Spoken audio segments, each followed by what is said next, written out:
War wasn't always about kings. Sometimes it was about whoever paid more. 7 mercenary forces. Each one changed how war worked. And some of them ended the systems that created them. Top of the list, the Varangian Guards. They started as Vikings, raiders from the north, burning coasts, taking what they wanted, answering to no one. But some of them didn't go home. They went east, into an empire that didn't trust its own soldiers. In 988 AD, Emperor Basil II brought in outsiders as his bodyguards, warriors from Kievan Rus.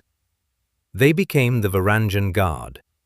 They didn't speak the language, didn't understand the politics, didn't care. And that was the point, because the Varangians weren't there to play the game. They were there to end it. On the battlefield, they weren't sent in first. They were held back, waiting, until everything started to fail. Then they moved. At the Battle of Beroia, the Byzantine army was completely stalled. The enemy had locked themselves behind a wall of wagons. Cavalry charges failed. Infantry broke. Nothing worked. So the emperor released the Varangians. They didn't go around the defense. They went through it. Axes smashing wood apart, wagon by wagon, until the entire line collapsed. What followed wasn't a battle. It was a collapse. Their weapon made sure of that. The Dane axe. A long shaft, a heavy curved blade. One swing could break shields, crush armor, end fights instantly. And when they charged, they didn't spread out. They formed a wedge, the boar's snout. The biggest men at the front, driving forward with pure force, breaking lines, crushing resistance, ending fights. But raw power wasn't the only thing they brought. They were unpredictable. During a siege in Sicily, a Varangian commander, Harold Hardrada, faced a city he couldn't breach. Too high to climb, too strong to break. So he changed the battlefield. He captured birds, attached burning material to them, and released them. The birds flew back into the city, into rooftops, into nests, and burned it from the inside out. But what truly made them different was loyalty. Not to empire, not to ideology, to the deal. They were paid up to 40 times more than the average soldier. They took a share of every victory, and when an emperor died, they were allowed to enter the treasury and take whatever they could carry. Gold, silver, gems. Men traveled thousands of miles through rivers, forests, and war zones just to join. And those who returned home returned rich enough to prove it was worth it. For nearly 400 years, they became the emperor's final answer. Rebellions? Crushed. Battles collapsing? Reversed. Political unrest? Contained. And then came the moment that tested everything. The Fourth Crusade. The capital itself was under attack. All around them, collapse. And the Varangians? They didn't switch sides. They stayed. Fought on the walls. Fought in the streets. Fought for an empire that was already dying. They couldn't save it. No one could. But they didn't betray it. And that's what made them different. Because every other mercenary force on this list fought for opportunity. The Varangians, they fought for something far more dangerous. A contract they never broke. Next, the Genoese crossbowmen. Before guns, there was already a weapon powerful enough to terrify Europe, the crossbow. So powerful that in 1139 the Second Lateran Council tried to ban it. It didn't matter, because the men of Genoa turned it into something else entirely. A system. This wasn't one soldier firing, it was a team. One aiming, one reloading with a crank, one holding a massive shield. Slow, but relentless. They didn't rely on strength like longbowmen. They relied on mechanics, which meant anyone trained properly could kill a knight. And that changed everything, because knights weren't just soldiers, they were investments, years of training, expensive armor, war horses bred for battle, all of it dropped by a single bolt.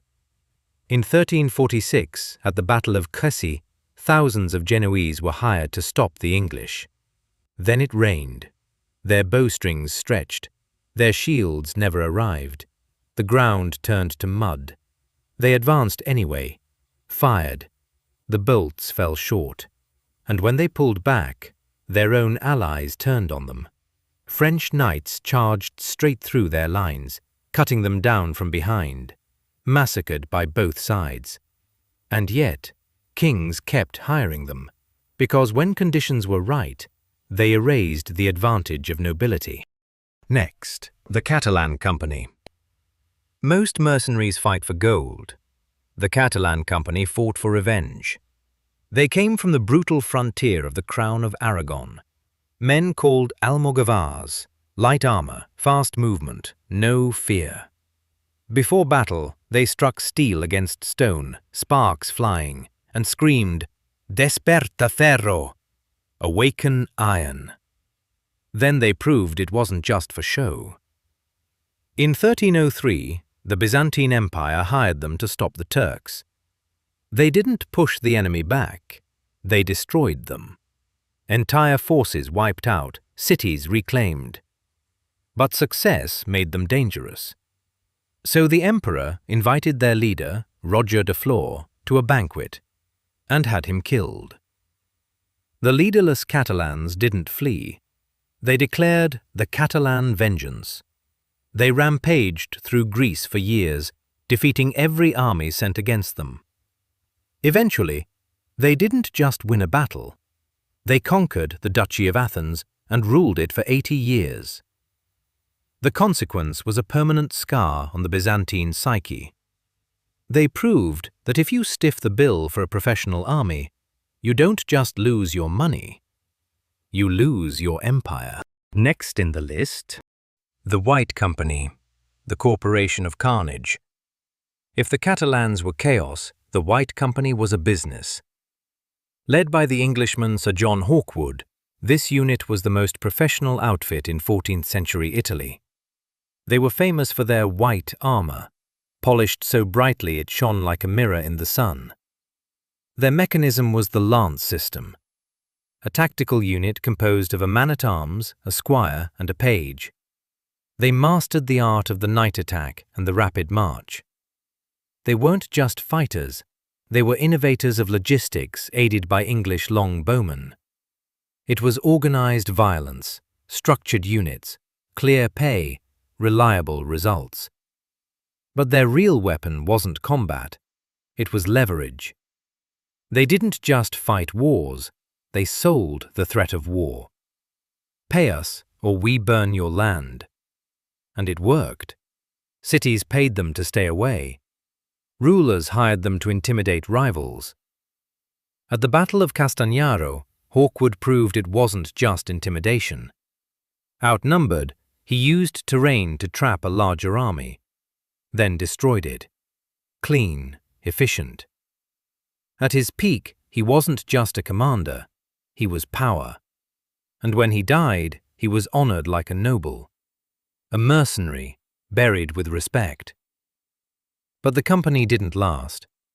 Without him, it fractured, because even the most efficient war machine depends on the man running it. Next, the Swiss pikemen, the men who killed the Middle Ages.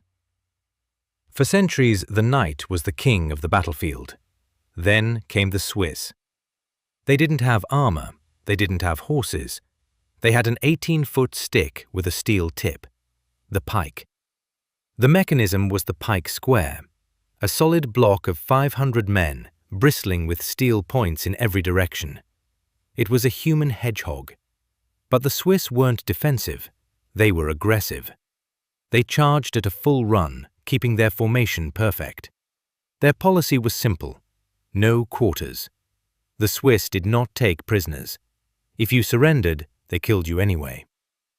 At the Battle of Nancy in 1477, they faced Charles the Bold, the most powerful duke in Europe. In the freezing cold, the Swiss square smashed into the Burgundian knights. By the end of the day, the Duke was found dead in a frozen pond, his face half-eaten by wolves. The consequence was a total shift in European power. For the next century, every king in Europe scrambled to hire the Swiss. Their reputation for absolute violence made them the ultimate deterrent. To this day, the legacy of their reliability remains in the Vatican, where the Swiss Guard still protects the Pope. They were the wall that no horse could break. For the next century, everyone hired the Swiss, until they met something new: gunpowder. At the Battle of Marignano, they fought hard, but couldn't break modern armies. They ended one era and were overtaken by the next. Next, the Landsknechts. The answer to the Swiss pikemen was more violence. The flamboyant masters of the great sword. If the Swiss were the wall, the Landsknechts were the wrecking ball. These were German mercenaries hired to counter the Swiss, and they did it with style. They are famous for their slashed and torn clothing, bright silks, giant feathers, and colorful tights. But don't let the fashion fool you. Among them were the Doppelsöldner, men who took double pay to stand in the front row. Their weapon was the Zweihänder, a 6-foot-long, two-handed sword. The mechanism was brutal. These men would sprint ahead of the formation and use these massive blades to literally chop the heads off the enemy's pikes. They were the can-openers of the medieval world. The escalation occurred during the Bad War between the Landsknechts and the Swiss. Because they were rivals, when they met on the field, all rules of chivalry were discarded. It was a meat grinder. At the Battle of Pavia, the Landsknechts were instrumental in capturing the King of France himself. The consequence of their rise was the democratization of lethality. It didn't matter if you were a noble. A man in a pink silk shirt with a giant sword could end your lineage in a single swing. They were the chaotic, colorful, and terrifying face of the Renaissance battlefield. The Mamluks, the slaves who became masters. This is one of the most unique mercenary stories in history. The Mamluks weren't hired, they were bought.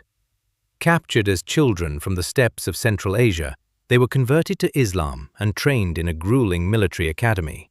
They were elite horse archers and heavy cavalry. The mechanism of their power was their upbringing. They had no family ties, only loyalty to their unit and their commander. They were the ultimate, pure soldiers. They reached peak in 1260 at the Battle of Ain Jalut. The Mongol Empire was sweeping across the world, seemingly unstoppable. They had destroyed Baghdad and were looking toward Egypt. The Mamluks met them.